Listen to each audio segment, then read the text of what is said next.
How are you doing today, sir?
Hi.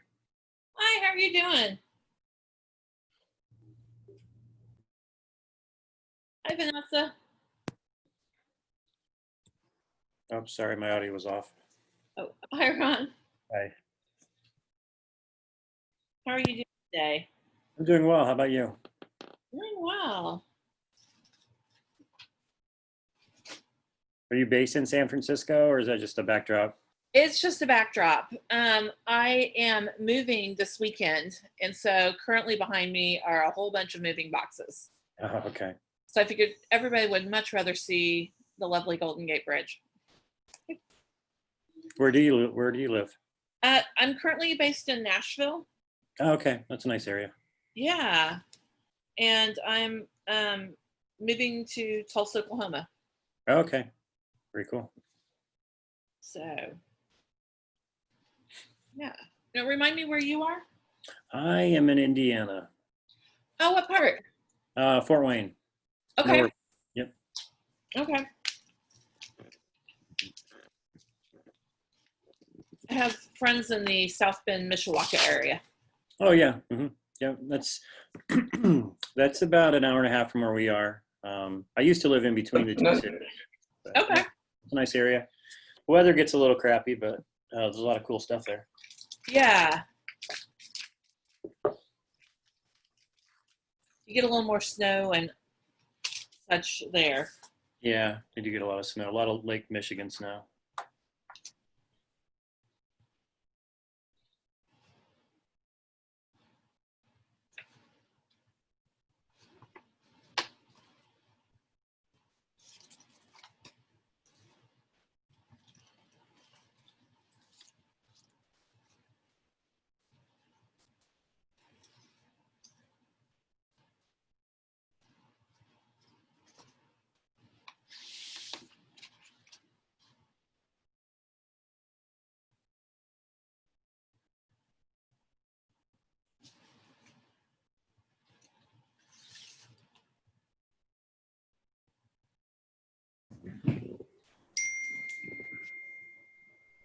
Just waiting for Not connected to power. What's that?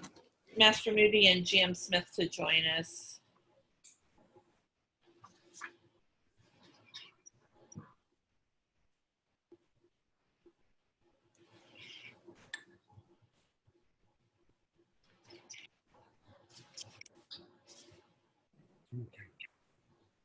Okay.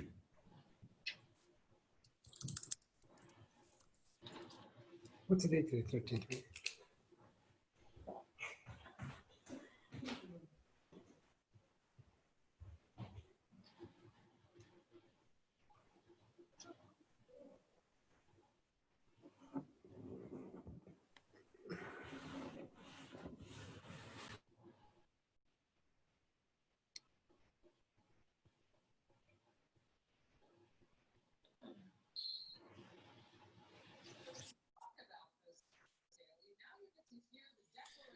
Hey guys, how we doing?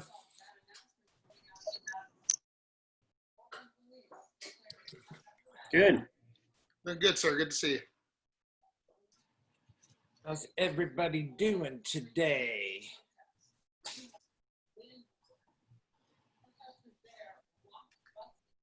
Doing well. Okay, while we're waiting for everybody to get on board here, I want to do a quick review with, I have to keep reminding everybody because nobody is sending me their stats on what their renewals and PIFs, the paid in full letter. How many put the letter together and sent that out, or who didn't put it together and send it out already? I haven't. Okay, let's start with the positive. How many have? Just a show of hands. Good job, Steve. Okay. Vanessa and Kyle have. Good. I guess everybody that sent that letter out so far has told me the lowest number I heard was 5,000, and so far 20 is the high number. So there's all kinds of numbers in between there. Is extra cash that they got in the school. So remember, don't think of that letter as you're cashing out your school, okay? So it's important that you have that down.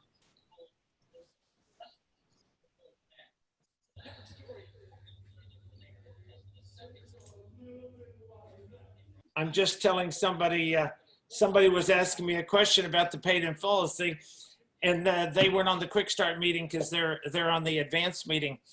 And so I just told them, get on this call. We're talking about it now. So remember, when you're putting this letter together, what is the purpose of the letter? Well, the purpose of the letter isn't cashing out all your students. We never want to cash out our students. All we want to do is bump our gross up a little bit extra. During this pandemic, everybody can use an extra 10 or 20,000 extra cash.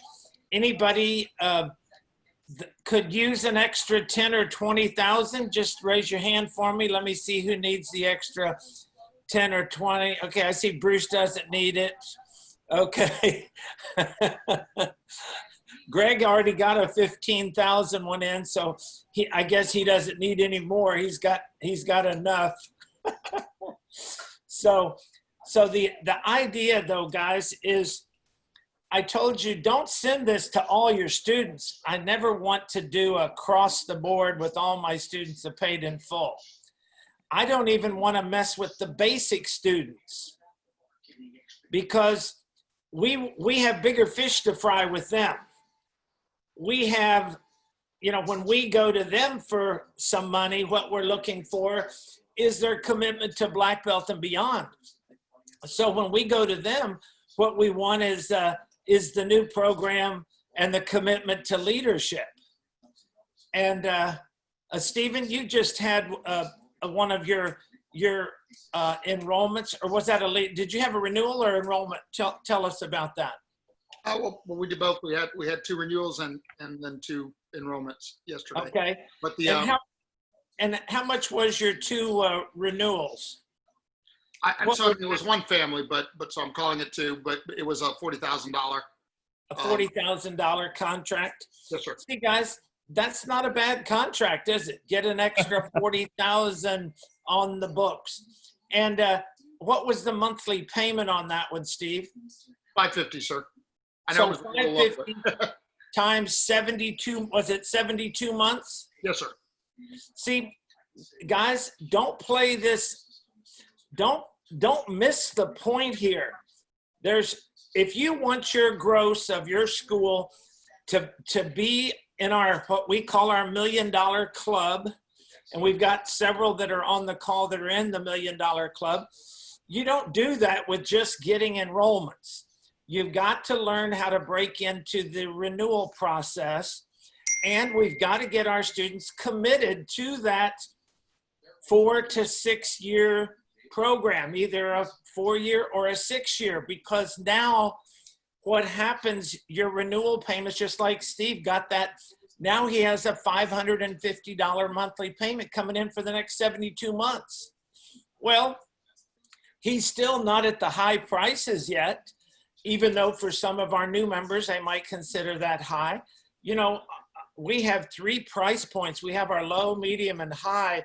And it's not high and as in it's overpriced. It's just high, and that's what people are charging.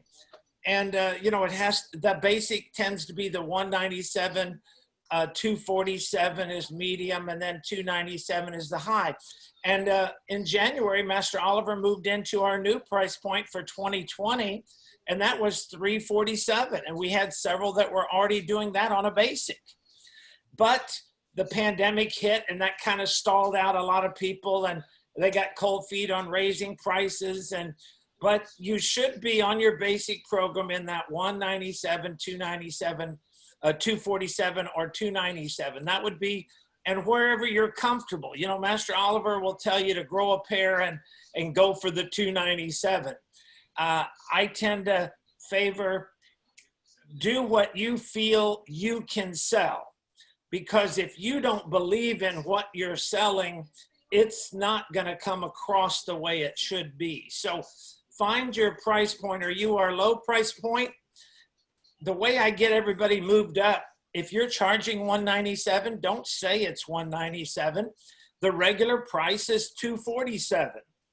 But you're giving them, if they finalize their paperwork today, that intro special, or because they came in from such and such, the 197 price. The same thing with the initial investment. Don't just say it's 300 or 200. And we have 3 price points on that. The low price point is 200, the medium is 300, and the high is 400 on a basic. But you don't just say it's 200, you say it's regularly 400, you get half off is 200. If you're charging the 300 medium price, you say it's 600, but with today's special, if you finalize, it's 300. With the high price point, it's 800. With the special, it's 400.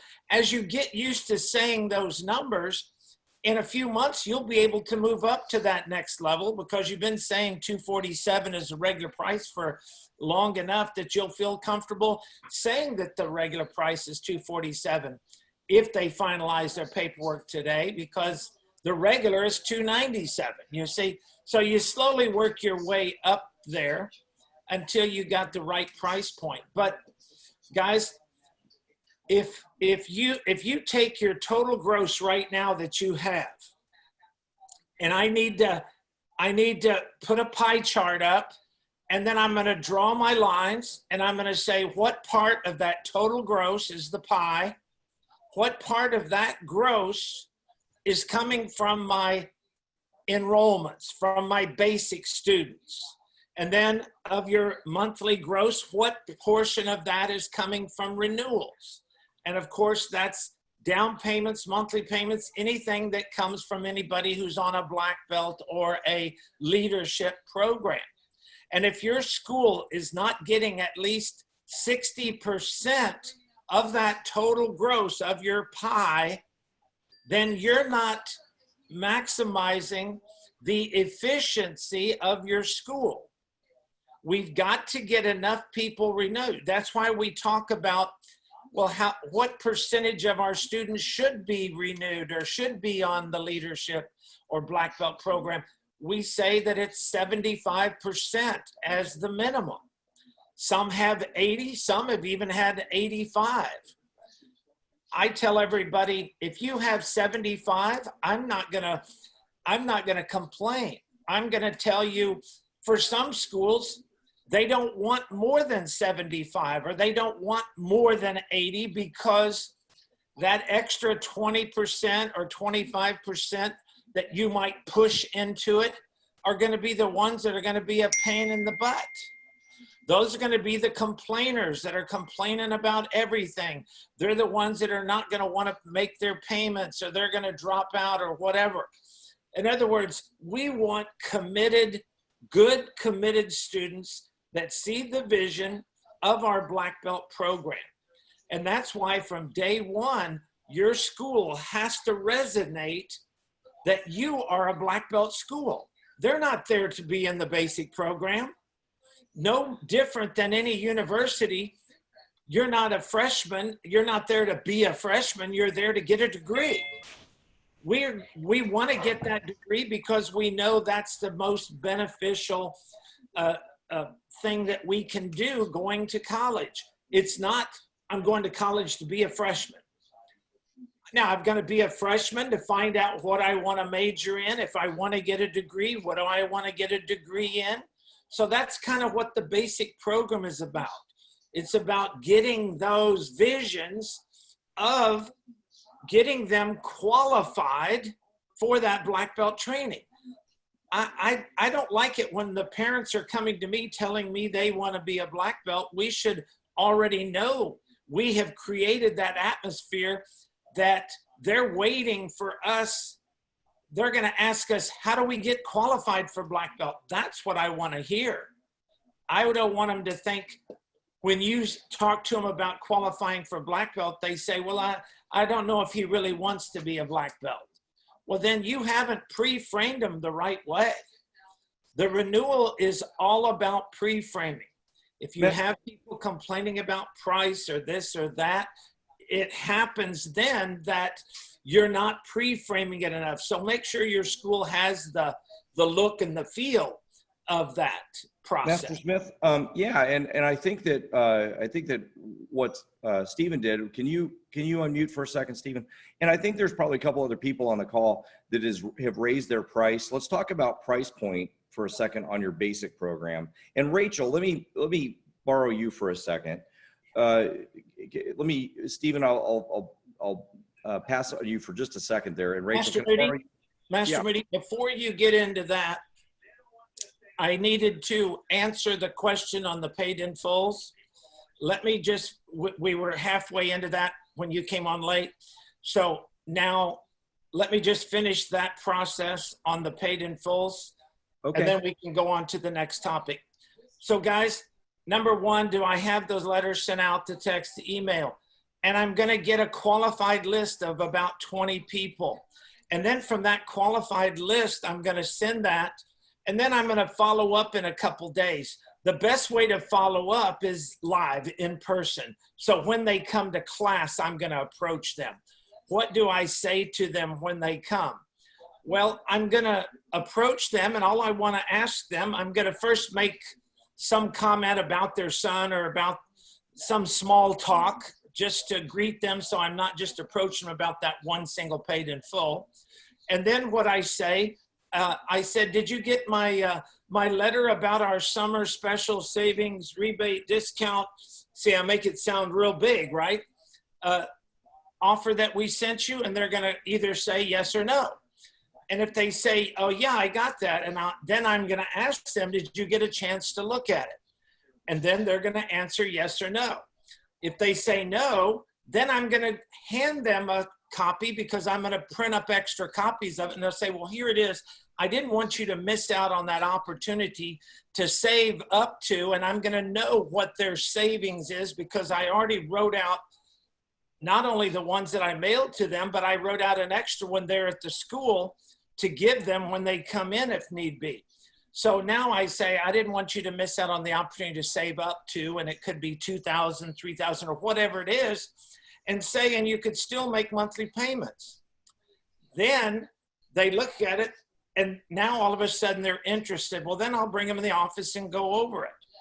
Same thing, if they're not there, if they're the ones that are doing virtual, and you should know which ones are coming live, then my telephone call to them is going to be simply, when I call them, I'm going to, again, some kind of small talk. I might be talking about graduation. I might be talking about progress check or something that I need to communicate with them. And then I'll say, by the way, Mrs. Jones, did you get my letter or my email about our special summer savings rebate, special discount, blah, blah, blah, that we're doing this month? And same thing as if they were live, they would either say yes or no. If they say yes, then I say, did you get a chance to look at it? If they say no, then I'll say, well, I don't want you to miss out on that opportunity to save up to and still be able to make monthly payments. So let me send that to you. And then after you get it, if you have any questions or that works for you, then give me a call and I can go over those with you, because there's about 4 different savings options there that you might be able to take advantage of this month to help you with some savings. So let me know if any of that works. So it's kind of the same thing you say on the phone as in person. It's just a matter of, you don't want them to answer the phone and then you say, did you get, hi, this is Master Smith from the Karate School. Did you get my letter about the savings? I don't want to go right into that.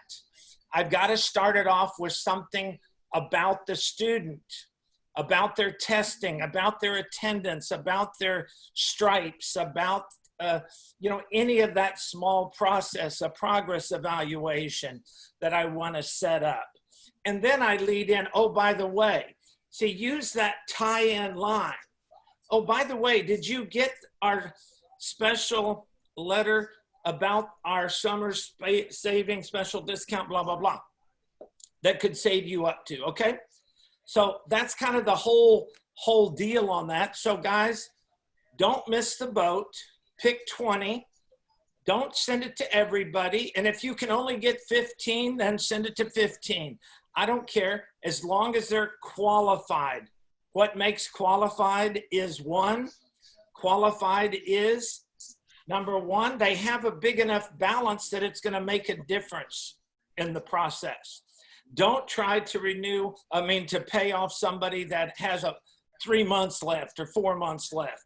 These are the ones that have bigger balances. And then, are they active? Don't try to do this to somebody who's inactive or hadn't been coming regularly. Make sure that the parents are happy with the program. Don't talk to somebody who the parent has been complaining about the program or about trying to get Johnny there. You see, so it's qualified. It's a qualified list. And guys, I'm going to tell you, I've done this hundreds of times over the years. I've never done it where it didn't generate somewhere between 10 to 50,000 extra in every one of our schools. It's all about using your verbiage and make it, and remember, you're doing them a favor.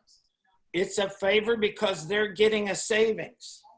Because remember, all we're doing is transferring that. They can put it on a credit card, pay the credit card, and that's going to save them a couple $1,000 just by moving that payment over to their credit card company instead of us.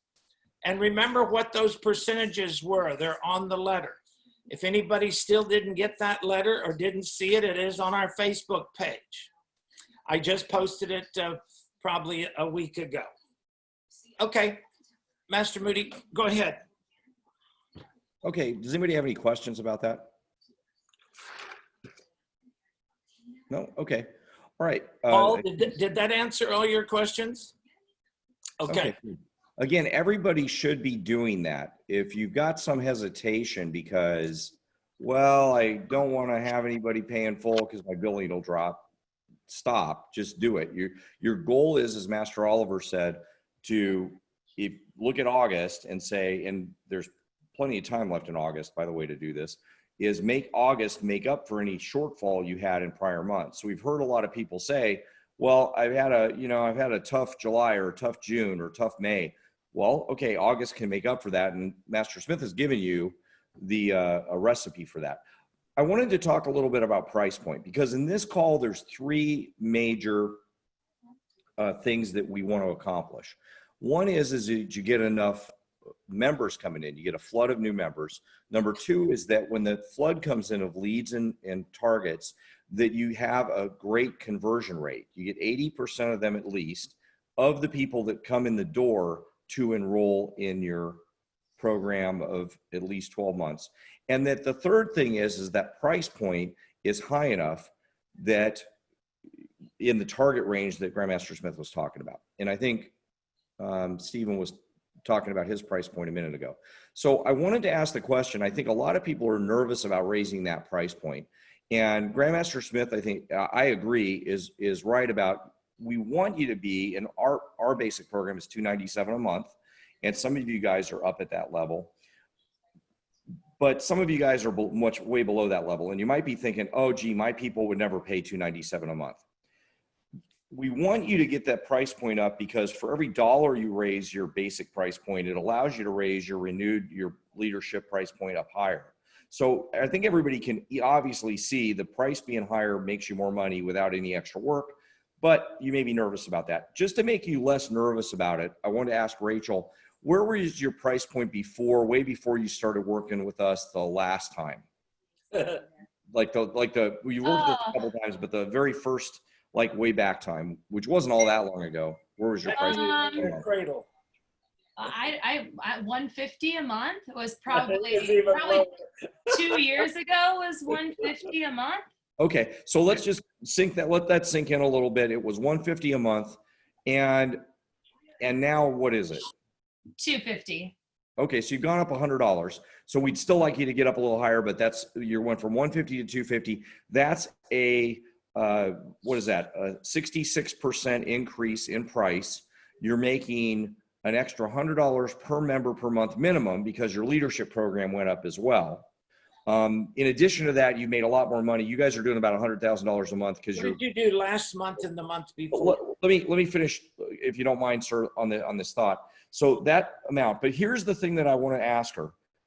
How long did it take you to move up, and how many steps did you take to get from 100 to 250? You know the answer, that's why you're asking. A lot. We did it very incrementally. And if we had just jumped in the beginning, it would have made a big difference. But we would go up $15 and $30 and just piece by piece until we got there. Okay, so what I want to ask you is, and everybody hear that, she went up from 100 to 150 to 250, and I'm almost guessing you were below 150 way back, but let's say it was 150. So you went from 150 to 250, and you went like up $15, and then after a while we kind of hammered you a while, and then you went up another 15, and then I think you bugged your mom, and then she let you go up another 15 and 15 and 15. So over like the last couple years, or maybe longer, it took you to go up to 250. If you had to do it over again, would you just go up to 250? Mm-hmm. Can you Yes. say that out loud? So Absolutely, yes. Okay. And every single time we raise the price, we were in a position each time we're like, okay, if we enroll less students, we'll be okay at this price point. And every single time we would see that our closing rates would grow. So we were enrolling more students every single time the pricing went up. So I don't have any doubt in my mind that if we had jumped 100 initially, it wouldn't have affected our enrollment rate. So everybody hear what she just said. This is really important to say, because that's one of the three things we're trying to help you with. Every time she raised the price, and Rachel, please stop me if I'm putting words in your mouth. Every time she raised the price, the closing rates went up. They didn't even stay the same. Rachel, am I wrong? They went up. Is that right? You're right. Yes, sir. So a lot of you worry that I raise the price, less people will enroll. That means your closing rates will go down. but instead the closing rates went up. Now, don't overthink that data. So now we're not telling you, I want you to be comfortable, so you don't have to go from, if you're charging $100 a month to $500 a month for your basic program. I mean, you don't have to freak out and do that and make yourself have a heart attack the next time you do an enrollment. But you don't need to go, these small baby steps to go up are probably not going to help you. So we want you to be as assertive as you can possibly be to move up, because all the data shows that your closing rates will improve, at least stay the same or improve. Now, the one caveat to that is if you go into your next enrollment after you raise your prices and you're nervous as hell and you haven't practiced and you're really, really scared, that person's going to sense that. So for everybody, that one of the three things we're trying to really help you with on this call before we move you up to the next level of training with us is get your price point up. So listen to what Rachel said. It's probably one of the more important things you can hear today, okay? So if everybody today, if you're not at 197 or better for your beginner program, move that up. And then for your upgraded program, your renewed programs, Black Belt Club leadership, up those proportionately as well. So they're at least, $100 or more than that. They can be quite a bit more than that. Rachel, what's your leadership program now? Our leadership's $390. $390. So you're $250, $390. That's what you get, right? That's with the White Belt Scholarship. Yes, sir. What do you show them before you give them the White Belt Scholarship? Or am I going to get on? The monthly, it's $225 every 2 weeks. So that's $450. $490. $490. So it's $490, and they get $100 if they enroll at White Belt. Then, right? Yes, sir. So $490 is the regular price, and then it's less at White Belt. But we're not going into renewals today, so other than what we've covered already. But get the idea that the renewal price has to be much higher. Okay, any questions on that, on price point? Anybody nervous about moving it up? Maybe you are, but you don't want to say, but move that up. That's one of the simplest things you can do. You don't have to think about it. All you have to do is, as soon as the call's over, go over to whatever your price sheet is. If you have it in Word or PowerPoint or something, go over there and edit it and change it and fix your price, make it 197 or make it whatever you can stomach, and then destroy all the old files, and then go tell your staff that's the new price and have practice it, and you're done. So that's one thing you can do right now that'll change the world for you. Sir, can I just add to that, to what Rachel said? So for the reason we lowered it so slowly is psychologically, I just didn't, I wasn't there. And so what I want to share with everybody is you just have to believe you're worth it. And we're all worth way more than we're charging. And once you can believe that, then it's real easy to get that price, but you have to believe it. The other thing is once you raise your rate, it's so much easier to upgrade them. It's hard to upgrade them when you're asking for a big, huge $300 more a month. But if you're only asking for $150 more, it's a lot easier. So I just wanted to add those things. And thank you, because if it weren't for you guys, we would still be at $150 a month, and we would be doing $50,000 a year probably. The only difference is raising our rates. That's we made a few changes, of course, but that's the main difference. The reason we're doing really well is because of what we're charging. So thank you. And you're averaging about 100,000 a month now? Almost. I don't think we're quite there. We had a couple low months. March was low, but last month we did. Yeah, our average is 90,000. But our July and our June were actually of this year were the best by both of them by over $20,000 that we've ever had. What did you do in July and in June? In July we did 87,000. In June we did 106. Okay, guys. So listen to those numbers. A big part of that is they just got their rates up. Mm-hmm. You guys a lot of you are really nervous about that. This is just one thing to check off your list. Go do it. Just stop thinking. Then we can move on to some other stuff. You think the solution is get you more members. We definitely want to do that. And let's maybe spend the rest of our time on that if you'd like. But one solution, just fix that one problem. Okay, our other two things are. Can I ask her one more thing, Master Moody? How many active do you have now, Rachel? We have about 315. Okay. So at 315, even just raising your basic 100, that is 30,000 more a month. And then now your renewal is 350. 350 is what you said. 390. 390, so almost 400. So now that's 150. So that's, you know, now you're 45,000. See how much impact that can make. Well, and we don't want to keep going. We want to let other people ask questions. I just want one last thing. In Middleburg, Florida is like the richest part of the country, right? It's really rich. It's like Beverly Hills, right? If the average income in Beverly Hills is 27,000. Okay, so everybody here that has all these excuses about all the stuff, and you want to tell us your excuses, the average income there is 27,000. So just One shut of up. the lowest in the country. Yeah, we'll trade with Master Reyes anytime he wants to trade. Anytime we'll take his income. So stop with the excuses. Just change that number. It's probably the best thing. I'm being a little tough on you guys today, but just fix that problem. We have 3 things we're supposed to fix in this call. Price point's one of them. Let's just fix it. Okay, so let's talk about some other things that you guys want to cover today. If you want to talk about price point or how you do it, we'd be happy to talk about that. The other 2 big things is getting you more members, and then your conversion rate on enrollment. So let's say, or if you have other questions, we can certainly answer them, but let's focus on those things and anything else you guys want to cover right now. You guys are all big time black belts and masters, and nobody's asking questions. I was too mean, Master Smith. Sir, I'll say one more thing if I can. Yeah, go ahead, please. Someone said this to me a long time ago, and it made so much sense. And that's why we took the chance of, we thought we might lose people when we raised our rates. They said, do you want, 200 people at 200 a month, which would give you 40,000 plus, or 400 people at 100 a month?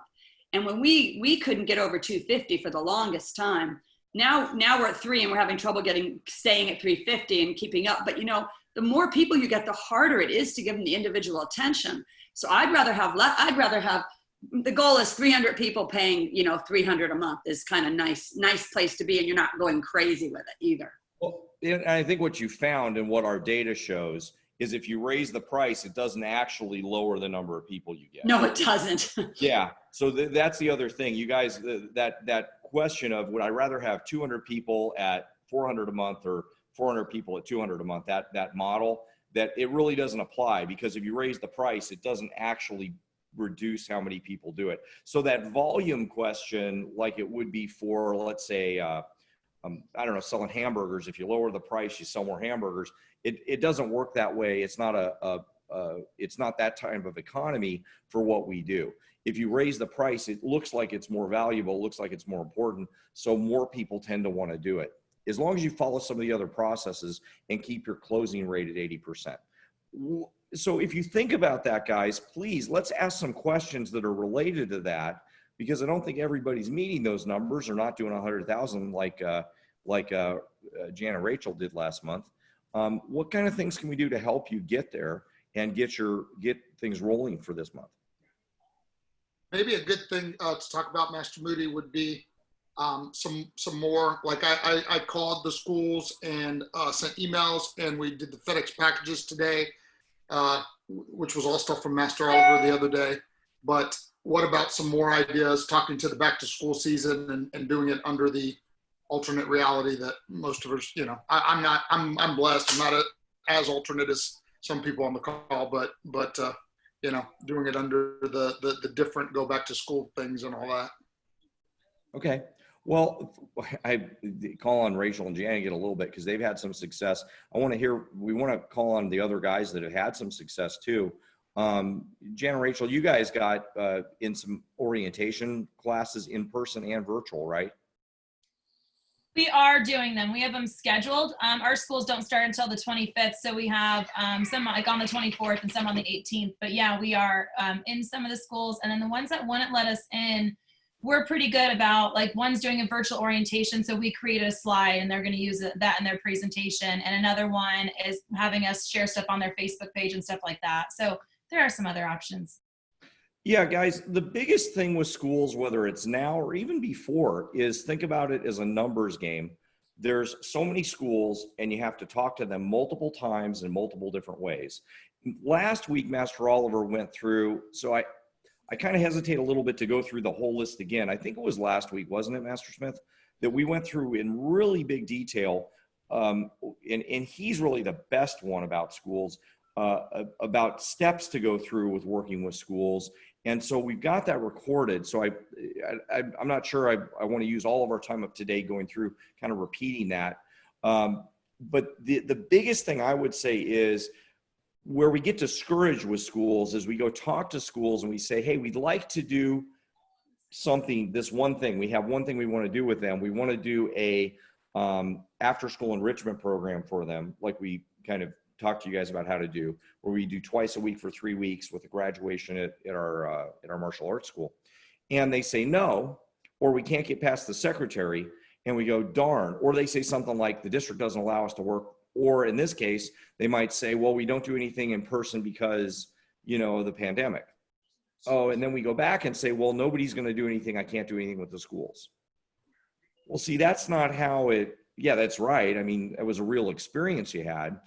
But the way it works is more like you talk to the first one and they say that, you talk to the second one and they say that, you talk to the third one and they say that, you talk to the PTO and, oh, they let you do something. You talk to the fourth one and they say something like that. You talk to the fifth one, you talk to the sixth one and they let you do something.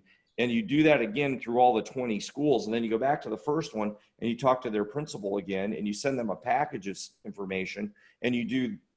So it's a numbers game. And number one, finding out all the schools, Montessori schools, charter schools, private schools, parochial schools, and everybody around you. And then that's one dimension. The other dimension is all the people you might talk to. And last week we showed something called a school information sheet. I think, Stephen, you're talking about that a little bit. Making a catalog of all the schools in your area that you'd want to work with in a 1, 3, and 5 mile radius. And knowing all the information, because all their information's online, who their principal is, when their school starts, when it ends, when their breaks are, when their grades come out. So you can do top student awards when they give grades out. There's all kinds of things you can do. That, and then hitting them multiple times with different media, including mailing them what you just said. And maybe, Stephen, you could go through the list of what you mailed them, because not everybody on the call may have heard that. So, and Master Oliver went through that in pretty big detail last week. So we looked at a bunch of stuff, Master Moody. If they go into the Facebook page and they just go in the search bar and put school programs, I just did that, and a whole bunch of stuff that we just posted on the 10th and the 3rd of August and a couple other ones with packets of information and all kinds of comments and things that people and discussions about. So don't forget to utilize our tools that we have here for you. And you actually told them to do the search? Say it again?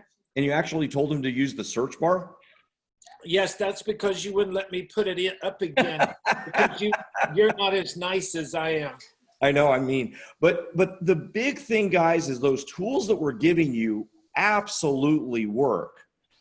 If you expect to go to one school and talk to one person, I don't care if it's the principal or the secretary or the PTO president, and use the tools one time, and your sample is too small, you'll think it never works.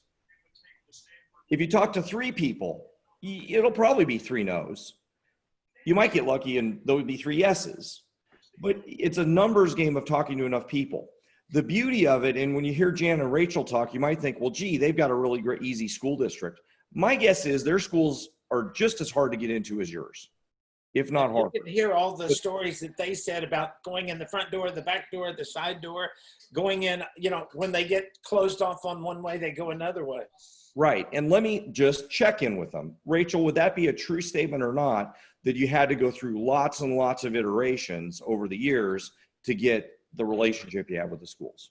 Absolutely. And the other thing too is it's not necessarily just finding different ways, but being persistent with one like, so Master Oliver, we put together a packet, and using his like recommendation, this is last year setting up the programs. We emailed it, we faxed it, we called, and we dropped it off into the school in person. And all of those things, I had a principal, finally, when she got the fax, she was like, I feel like I had to respond to you since I got your email, your call, and your fax. So just continuing the same, you know, they get busy and they don't respond sometimes. Yeah, and that's a great point. We talked about it at our high level call earlier, right, Rachel? That you guys often might think, if I send them in the month of August and September 25 pieces of information through all that media, that they're going to be mad at you. Mostly they're just overwhelmed with all the stuff that they got. They're just going to like just barely start to notice you at that point. Why would they be mad at you? You're sending them really useful stuff that you might send them a package with a book in it that's got, hey, this is a book that I really like, that is stuff that we read to. Jan thought the great idea where she has some books that she's using in her leadership program. She's going to send one of those books with a cover letter. This is stuff that we teach to our students. We want to help your school by helping, train them in what we're doing with our students for character development. Here's a list of things we can do. It was great meeting, there's all kinds of things you could send them. Do you think, in what world would that person be mad at you? We just haven't sent the 25 things to them. And what if you doubled it and you sent 50 things to them? There were 5 pieces of mail and 15 emails, and in what world would they be mad at you? There isn't. So what she said about persistence is what's important. Stephen, does that kind of answer your question? Now, the details are in, I think, last week's call and what Master Smith posted. So I think you've got the what to send and the packets and all that stuff. We posted it in detail. Stephen, does that help? Yeah, and we're already doing that. So I guess the question was just, like you said, there's 3 things to do. One of them is getting more people in the school. A valuable thing to talk about would be, okay, what are all the things we should be doing right now to get more people into the school? Okay, you're saying in general, not elementary schools necessarily. I mistook that. I think with elementary schools, if I just want to finish with that one a little bit, is 1, persistence. The content we've given you. Number 2 is persistence. And 3rd is expectation. Don't have the expectation that it's going to work every time. So you have to have persistence, because that's what's going to happen. Then the 4th thing, if there's one, is once you get in a relationship with the school, maintain the relationship, because then you don't have to start over. If you do an activity with the school and it's over, and then you go back to them 2 weeks later, it's like starting over again. So I always say, if I'm doing something with the school, before the end of that activity with the school, whatever it is, I want to schedule the next thing with the school. So schools are really big right now. Grandmaster Smith, you and I can give the guys some other things that they should be doing right now. One of the things before we jump off that topic, though, okay. Alexia had a question, and she texted, guys, instead of texting a question in, when Master Moody asked for, you have any questions, you got to ask your question. And so Alexa, I see you're not on video, but hopefully I see you're muted. If you can unmute yourself and ask your question. Yeah, we ignore the chat box, so don't put anything in chat. We will definitely ignore that. So you guys have kind of answered it, and I need to form my question a little bit better. Okay, we'll give you a chance, and okay. You can answer. The one thing that is really critical right now is make sure your prospect list is getting marketed to. So for some of you, you may not have a prospect list. So your prospect list is people that have what's called raised their hand, or they've come to a birthday party, they've filled out a form on your website, they've called for information, they've come to an event that you've seen them at a movie theater event that you had before, even for anywhere in the last 2 years. So you should have a list of prospects over some time period. Generally, the last 2 years is a really good starting point. And if you're going to prioritize that list, you might want to prioritize people that last August, September were asking for information. You might prioritize that list based on more frequent or more recent. So people that ask for information in June, July, August might be higher priority. The reason you might want to prioritize them is because those people might get more pieces of direct mail, depending on your budget. And with that list, if you look at the A to Z marketing plan that we posted, the Mile High Karate one, you can see in that A to Z marketing plan, there's a whole list of items to do with them, including send mail, send email, send text. Now, what you might ask is, well, what mail do I send?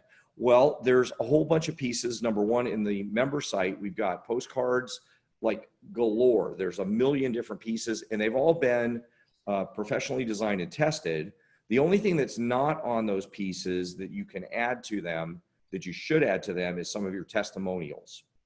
So on any piece, the only reason we don't have those on there is because we really would rather you have your own testimonials on there rather than us put testimonials that people would just copy, right? So it's kind of an ethical thing.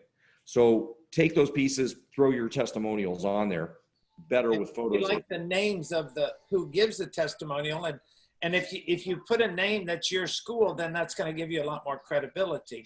Exactly. And even a picture of that person that is doing it even gives you more credibility. Yeah, and for some reason, people worry about putting first and last name. If you got a testimonial and they signed off that you could use it and their first and last name, use their first and last name. It's a lot more credible.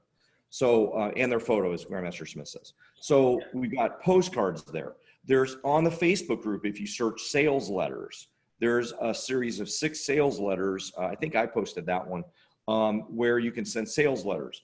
Sales letters, quick, really, really fast direct mail course here. When you send postcards or things that are obviously from your business, you want to really trick them out that they look like they're from your business.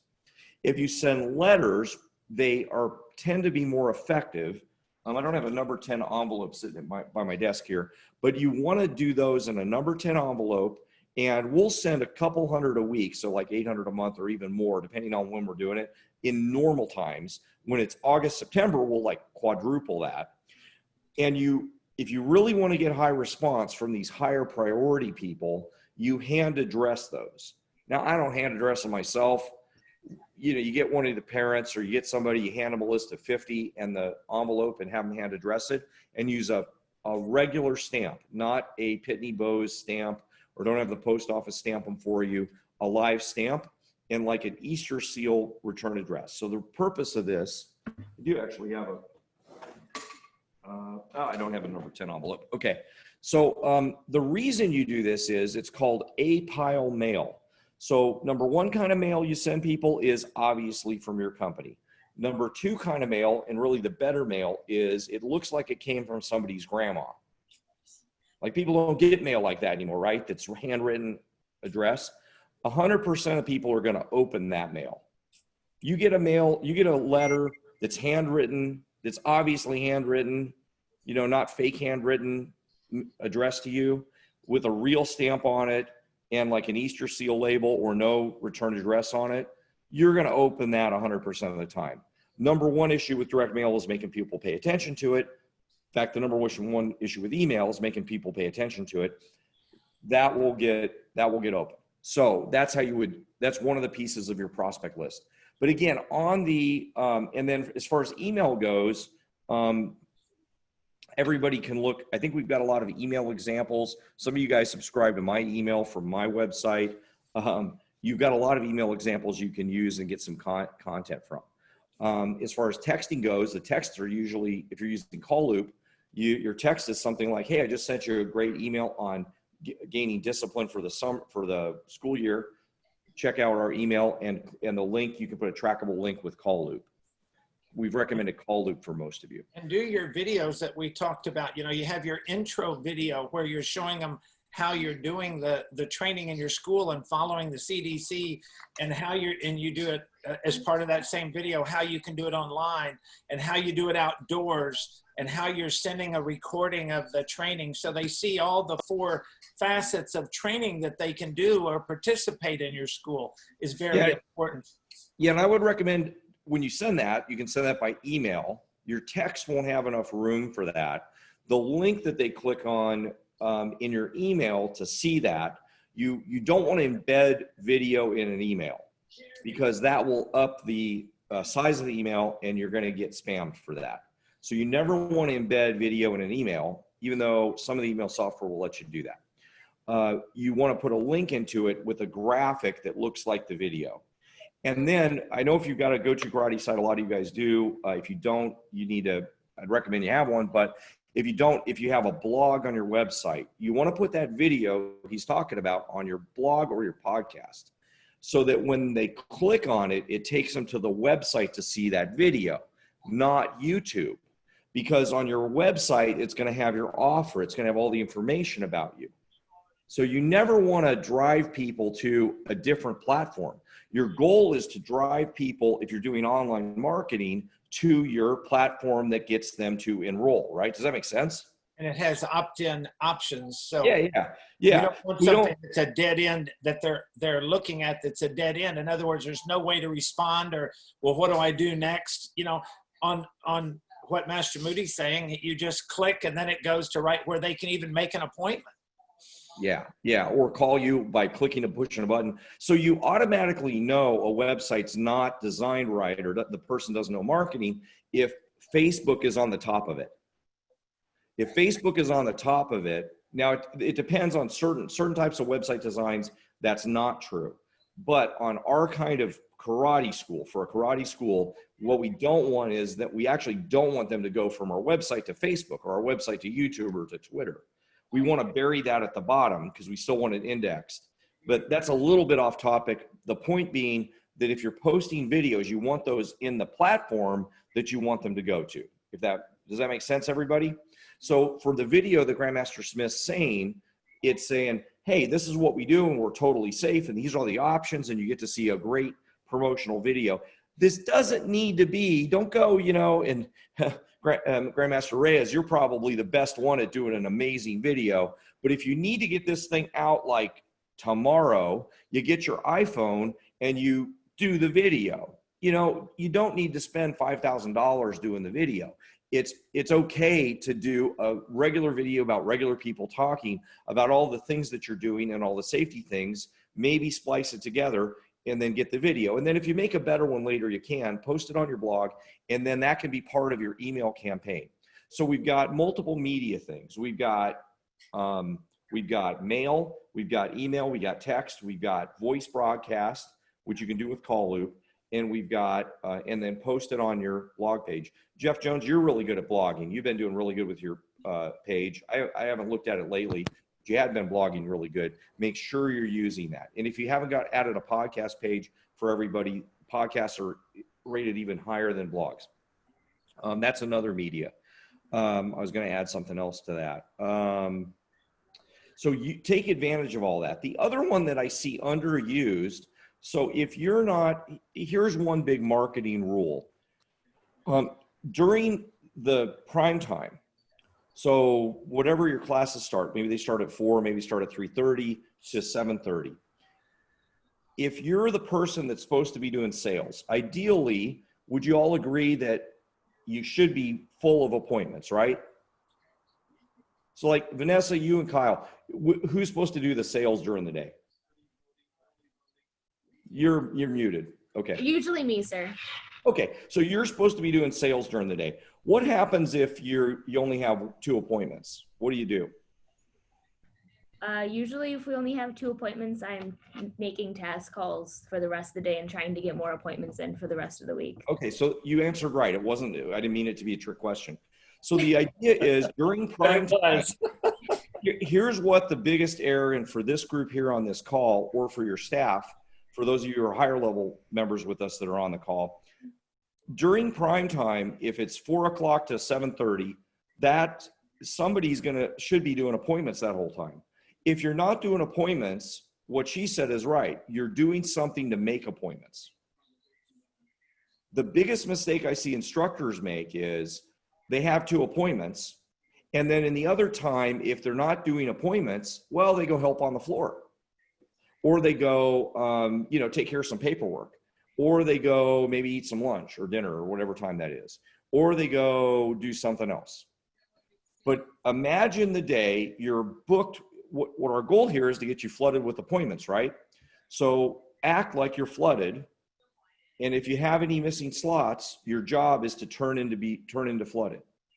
So in a lot of ways, this isn't really rocket science. We can make a big list. And again, the A to Z marketing plan that we've posted many times for Mile High Karate is a great place for you to use. I think we don't have Paul Pendergast here, but he keeps it on his desk. He's one of our high. Well, we had Paul on here before, I think. Yeah, he had to run. Yeah, because we went through other meetings. Yeah, we went through the pay in full stuff for him, but he keeps it on his desk, and he's been with us a really long time, so he's probably got it memorized. But he keeps it on his desk so he can go through it and go, "Did I do everything this month?" that's got the list of things. Your problem a lot of times isn't what to do. The problem is during that prime time, are we using our time the right way? So if you're supposed to be doing stuff during the time for sales, that should be for either sales or getting sales. Okay, so what are some questions about that stuff? Can I jump in for a second, Master Yeah. Moody? You know, you notice Vanessa and Tim, you know, and Kyle there from Tim Harrison School, just outside of Chicago. What some of our school owners forget is that we can train your staff for you. And if your staff is on this meeting and they're hearing this information and they're hearing other people that are doing it and they're hearing about the price point and they're hearing about all these extra things they should be doing, then they're not back in their own world where they think their job is just to teach the class. Their job is not to do whatever it takes to get the school to get the school to become successful. So we need to have your staff, if you're not able to do it, because some people are better at doing it themselves than showing their staff how to do it. Or sometimes the staff is missing what we call the belief system. The belief system in seeing that there's so many other schools that are doing it this way, and now because they're doing it that way, now the school gross has gone up and it's helped them work. So don't leave your staff out of the loop. Let them be part of the process. And what happens sometimes, your staff, even your part-timers that you want to learn this stuff, if they can't be on the call because they're in school, which is not non-existent these days, but if they're doing another job or because they're working part-time for you, well then at least send them and forward them the recording and make it a requirement that they have to watch that recording. I mean, you have to train your staff. And when I say train, you have to train them both physically and mentally. And this is the mental training. The physical is when you're training them to constantly be improving their martial arts techniques. I don't want any staff member that is not constantly improving their techniques. In other words, every one of my staff members has to be testing. They test every testing cycle. And if they're not ready and they don't pass, then they have to get embarrassed themselves. So you have to make sure that your staff is held accountable. You've got to make sure. And I tell you, some of you are too easy on your staff because you have a personal relationship and now they're a little too close and you cannot relate with them as employer-employee. And if that's the case and they don't listen to you, get them on here so they can hear what other people are doing with their staff and why it's so critical to do these things that Master Moody was saying. And I'd just like to add to that, when we first started doing these calls, we've learned so much from them. Like obviously we hear everything through Master Harrison, and we've watched a few of these calls like later on, but actually being a part of them has made such a big difference in how we think of everything. So I really would suggest to all of you to get your staff on here because I mean, we've been doing so much better. And now you heard it from the staff. There it is. Yeah. And I will tell you, yeah, we Tim really Poole appreciate is he's above last year's average. So Yeah. guys, this is what you have to do. Yeah, and I appreciate what you're saying there, and that is really good feedback for everybody, is the more people you can have on there, the better. Sometimes we think we've got to tell the staff ourselves, and they have to hear it from the top down, but really it's much better when they hear it from a group. There's more support for an idea, especially when we say stuff like, hey, you ought to be charging $297 a month maybe, and they go, oh yeah, okay, I'm hearing that from multiple people. It seems more normal. Weird side fact, you may not realize this, research in health education shows that like when they're trying to teach people to practice safe sex, or they're trying to teach people to use better hygiene, or it's pre-coronavirus, big research papers. Number one predictor is not education and telling kids what to do right. Number one piece of education is whether or not that group, a certain group, thinks that the rest of people in their group are doing it the same, are doing that. So if kids are washing their hands, or there's some feedback there. I think we got Dave. If kids are washing their hands or doing things right or following whatever directions when they're educating people, the number one predictor is whether that group thinks the rest of their peers are doing it right. So it explains kind of what we're saying. And it also explains kind of how you, as you guys as educators, might be interesting information. You tell them, hey, it's really important for a reason. That's okay. But if they think that the rest of their group is operating a certain way, they'll behave a certain way. Might be important in today's society too. All right, guys, we've got about 25 minutes left.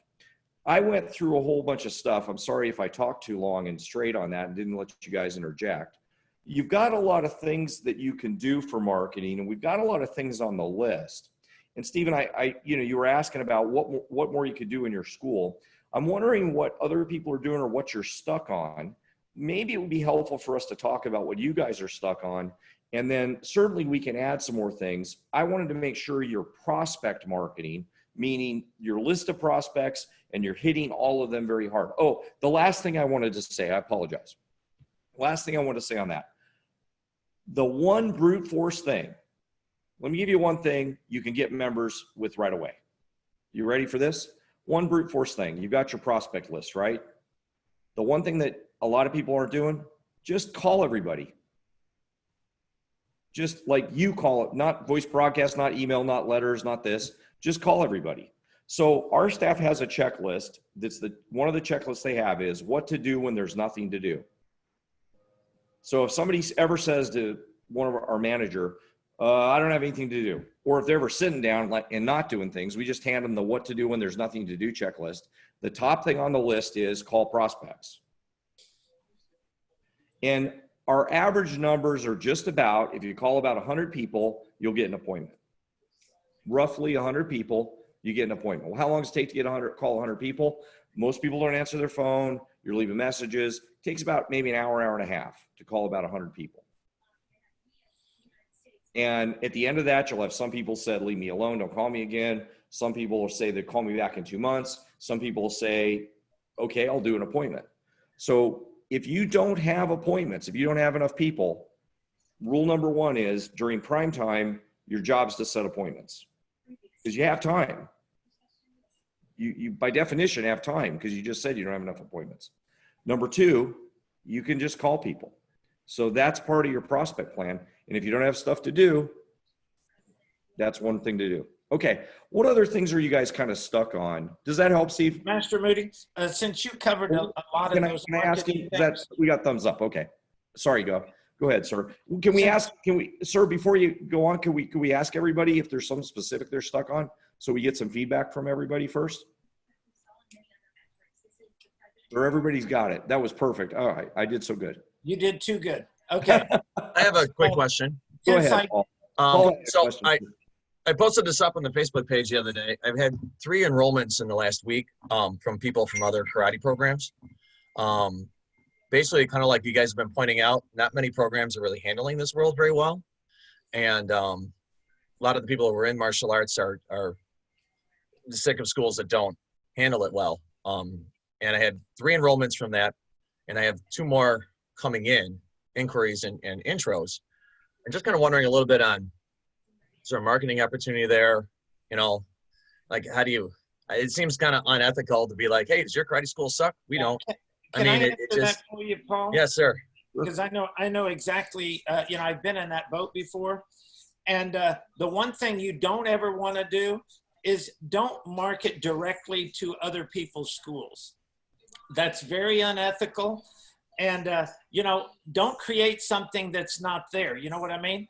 But if you have some people that come to your school and they're happy, and then you ask them if they have some of their friends that could benefit from the way we're doing it, rather than dropping out of their other school and not doing martial arts altogether, if this gives them the opportunity to continue their martial arts training because they were going to drop out anyway, like these people that came to you, it wasn't that they wanted to come to you because they were happy there. They were probably going to drop out of the other school anyway and not do any martial arts. So you gave them an opportunity to continue their martial arts training. So utilize them to invite their friends, give them a guest pass to pass on to their friends, and let them try, you know, give them an opportunity to see what you're doing. And if it does satisfy a need that they're not getting, then you're not soliciting their students.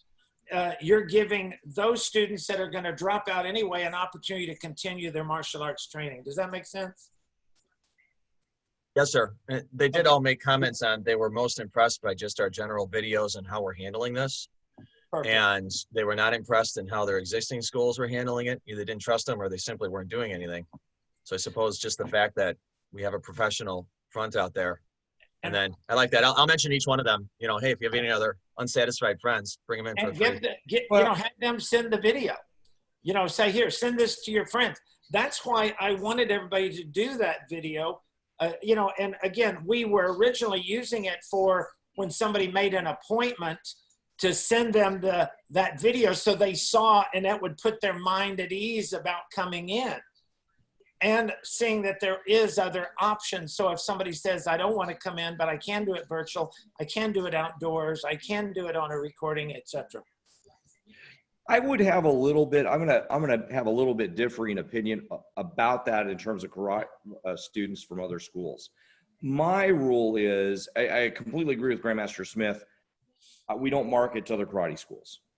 The caveat to that is, if a school closes down or is gonna close, I immediately go over to that guy if I can and offer to buy his list. And if I can, now it rarely works, because a lot of times they're really depressed and then they think they're not happy with you. They probably hated you in the first place, because that's how karate people sometimes tend to be. They think all the other karate schools are bad guys or whatever. But sometimes it's worked. And in rare cases, I've seen people even be pretty successful doing a nice transition where they might teach a couple classes for the whole group and they do a transition. I haven't seen that in coronavirus time yet, but if they're closing, try to help them out. You know, you could help them out and give them some money for anybody that's coming over from the other school. I don't have a problem with that. The one thing We've done that before, Paul, with the school that I knew that was going out of business, and I happened to know the person, I would call them and make it a win-win. You know, I work out, well, if your students want to have a place to train, because most school owners, when they close their school, the hardest thing for them about closing their school is they feel bad that their students don't have a place to train now.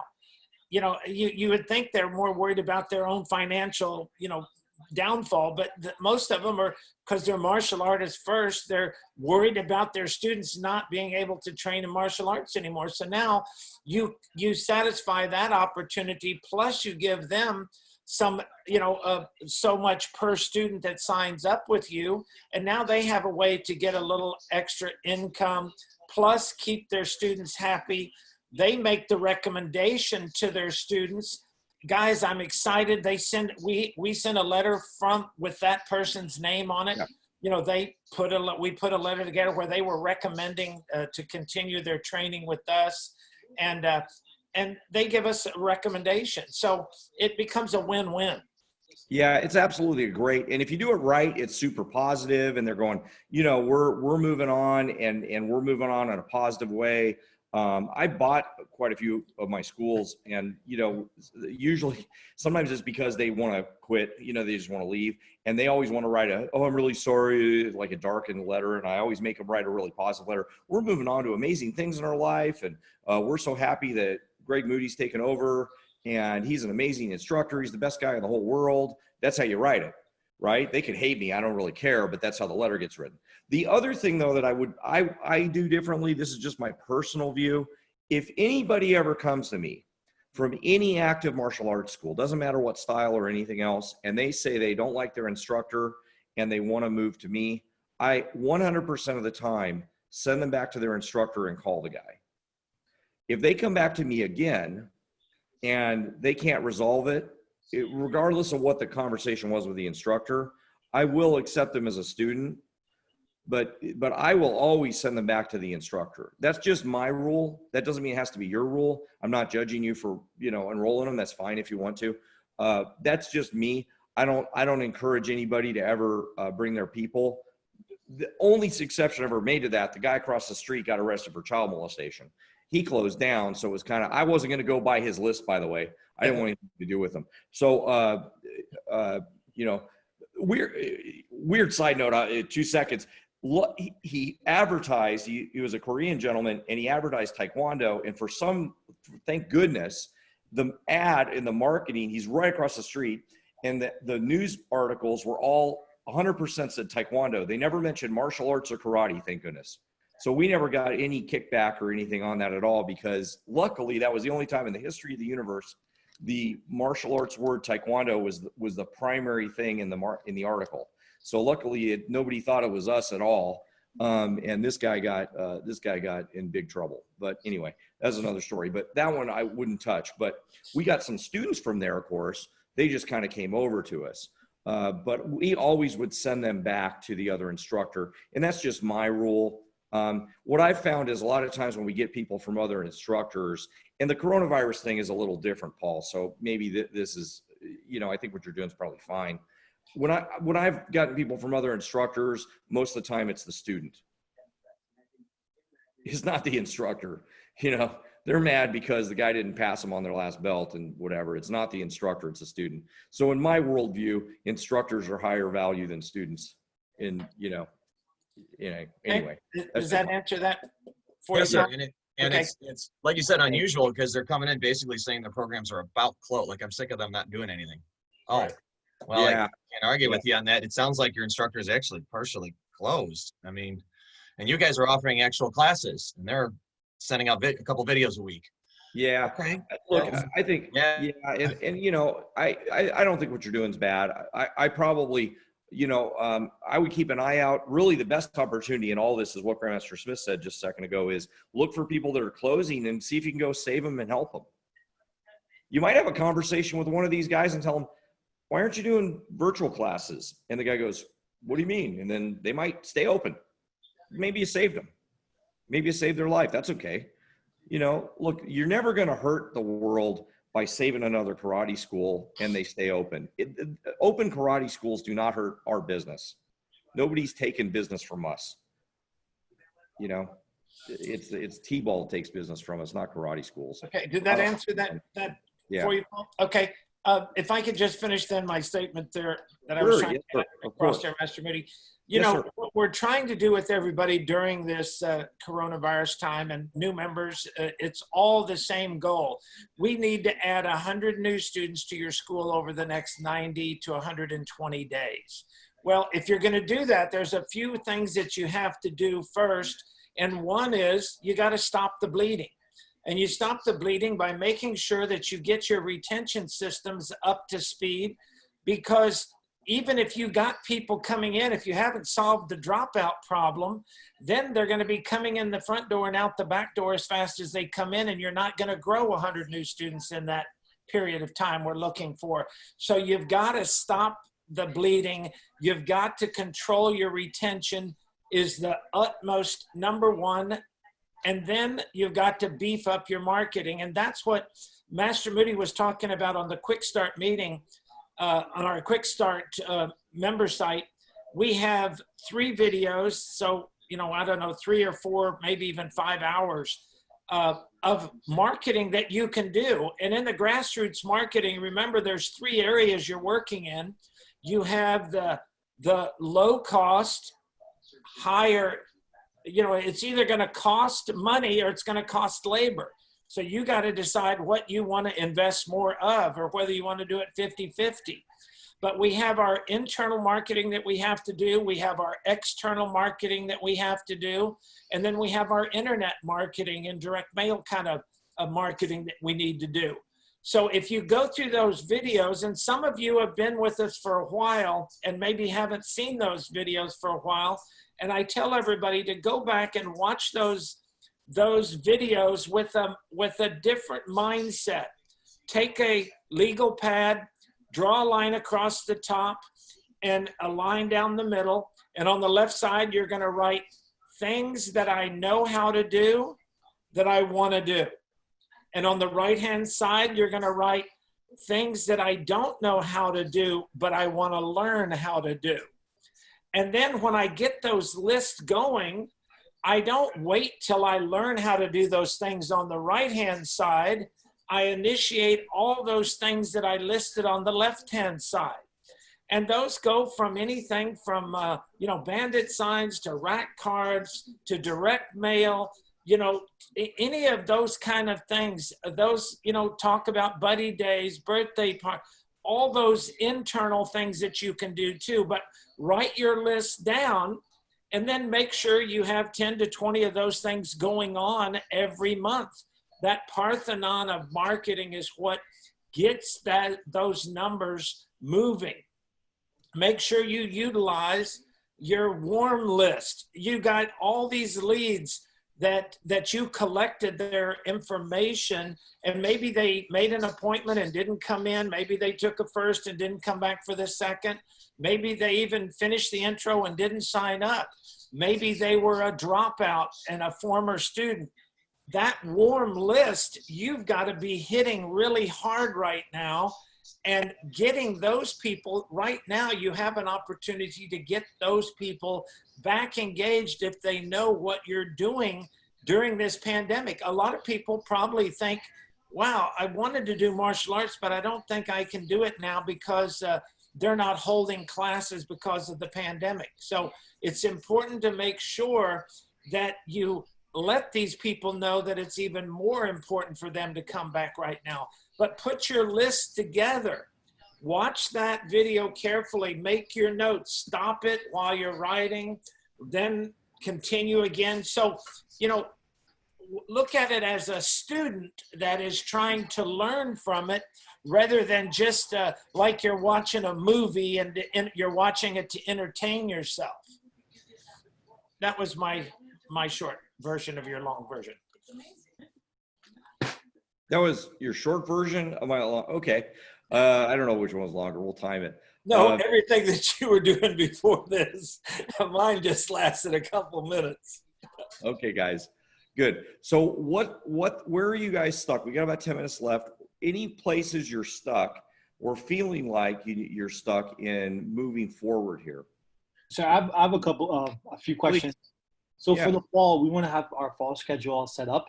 I'm just trying to see how systems are laying it out where they have enough space to disinfect, to clean up between classes, and still have, structure where we have the basic program or the BBT program with the leadership, where the leadership guys stay back a couple minutes, or instead of 60 minutes, are you doing a 45-minute class? Just trying to figure out the structure so I can get that out for September.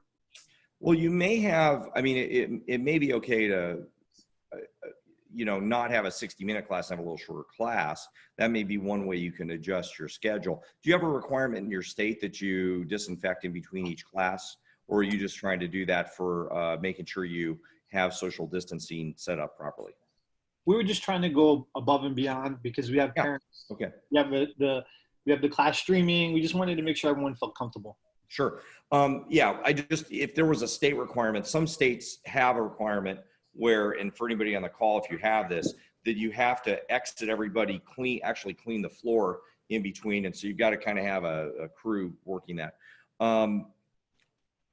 There is a curriculum question or a teaching question to ask. I wanted to highlight something you said, that you've got 60-minute classes. That one thing that you may consider, a lot of times I see people having classes that are just kind of defaulting to 60 minutes that probably could be done shorter. And if you could make that 50-minute classes or 45-minute classes so that may be plenty to do the curriculum that you have. Okay. So if that is just in a normal, I might advise you that normally, in which case that would help you in your decision-making on the rest of the curriculum and the rest of the scheduling. Right. And so therefore it would just lighten up your whole issue here. Okay. So that would be one thing. Now, if you can't get all your stuff in 60 minutes, that's a different issue. That's different. Now we're putting stress on your instructors and stress on the students to try to cram everything in 50 minutes. So then you have to decide, do I extend how long it is before I test? There's other ways to deal with that. But my guess is probably a lot of times people pick 60-minute classes because they think it's supposed to be 60 minutes because I want to start at 5 and 6 and 7. And usually that's not necessary. And if I can address that time frame, because it's a big part of our program in Mile High is that the classes, the basic class is 45 minutes. And then there's another 15 minutes for the leadership. And I don't want to lose that out of our program because it's the nucleus of the program. What I find, and you know, I've been going to the gym 3 or 4 times a week, and I noticed that you know, they're doing the distancing. They put the machines apart and they put certain signs to separate the distance. But one of the things that they're doing is they're coming by while we're working out, and they're sanitizing the machinery as people get off of it. You know, now they ask you to clean it before and after, right, ourselves, but they're still going by. They have their people doing it. So I think if you had somebody that was cleaning the pads after that class before the next class used them while the class is going on, I think it even creates a better visual while the people get to see that you're cleaning. Now, as long as you're not spraying stuff all through the air that's going to get all in their sinuses. But, you know, they have these bottles where you're spraying, you know, like a cleaner, and then you're wiping it down. It's a spray cleaner, not an aerosol that you're spraying. And if you did that and, you know, they're wiping down the door, you know, where they come in and the handles, and they're in the bathroom and they're cleaning, you know, doing that kind of stuff. I think that gives a big visual without you having to cut your classes. And because our classes are 45 minutes and the last 15 minutes is the leadership part, that's a smaller part of the class. Not everybody's staying. So the majority of the class might leave, and then it's a smaller group that are training, and that gives us more room to clean even. So it gives you that window, that 15-minute window that you're actually training the leadership. When the classes are smaller, that would give you that opportunity and make it, I think, a very visual, and people very impressed, going like, wow, they're cleaning after every class. Because I know some schools just go from one class to the other without any kind of visual cleaning till the end of the night when nobody's there. And we want to keep it very visual. And that's why I like the process of checking their temperature at the front, giving them some hand sanitizer, you know, making sure they have their mask, have a mask available for them to wear if they don't have it, you know, those kind of things.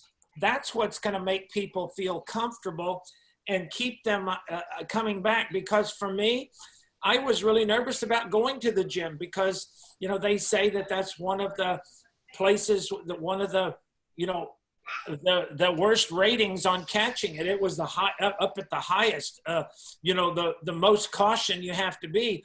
But when I saw them sanitizing everything, all moving around and cleaning them while we're doing it, and there's signs up about how we are supposed to clean it before and after.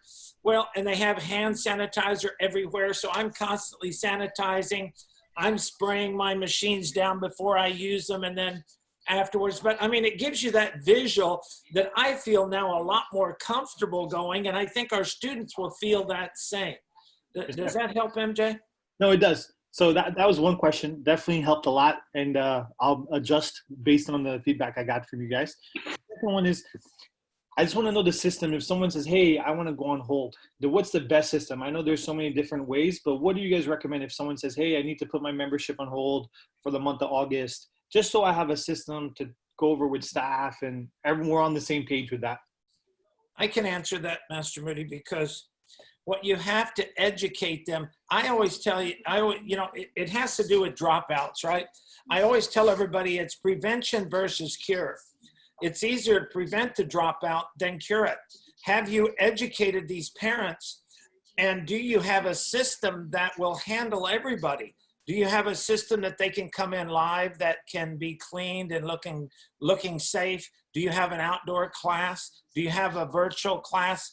Are you doing a simulcast? Are you sending recordings to them of the class?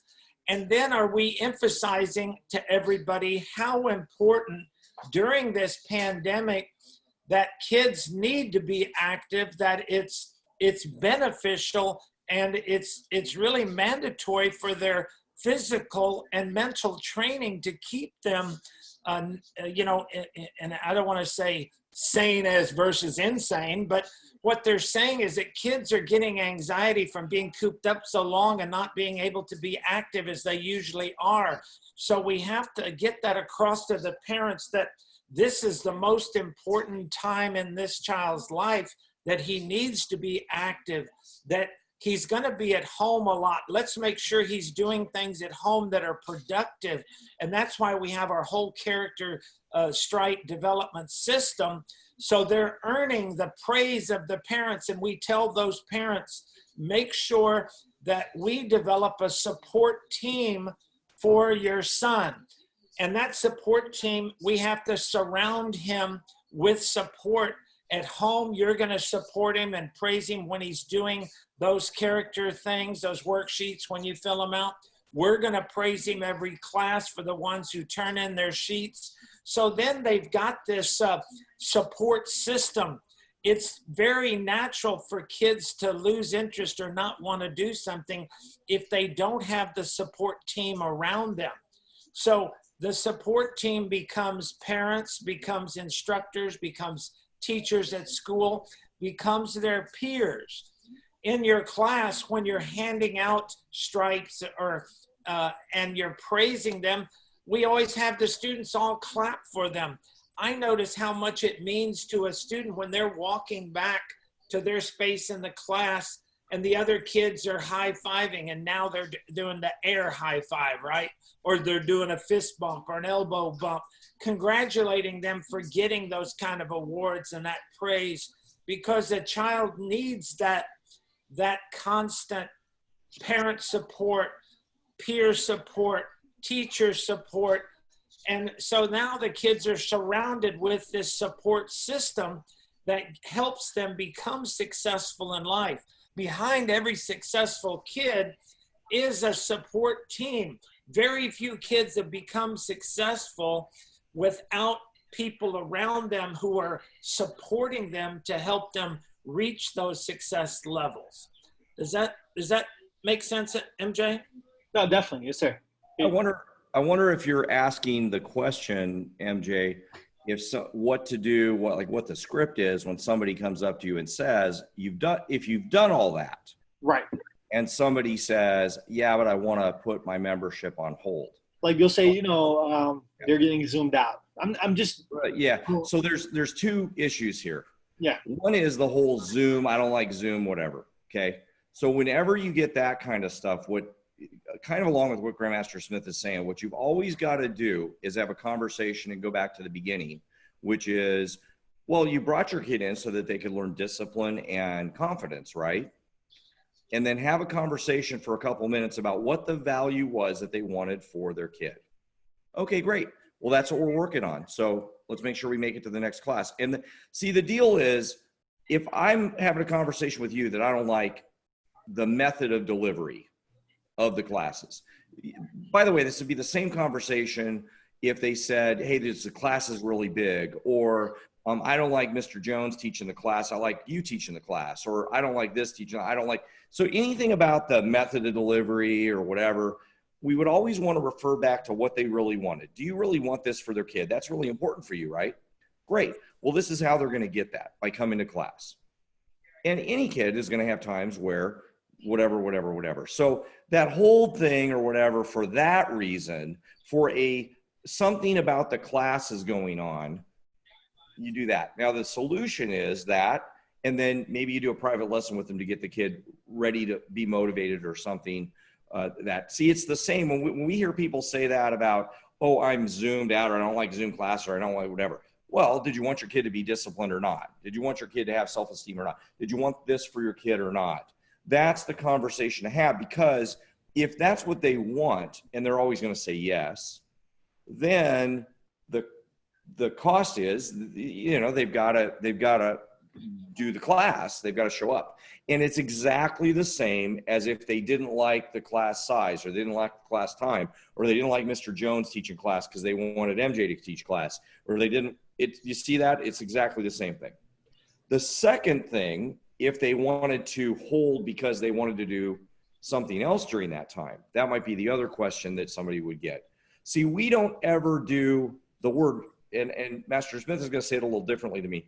We don't ever use the word hold, freeze, pause, any of that stuff. That word doesn't exist.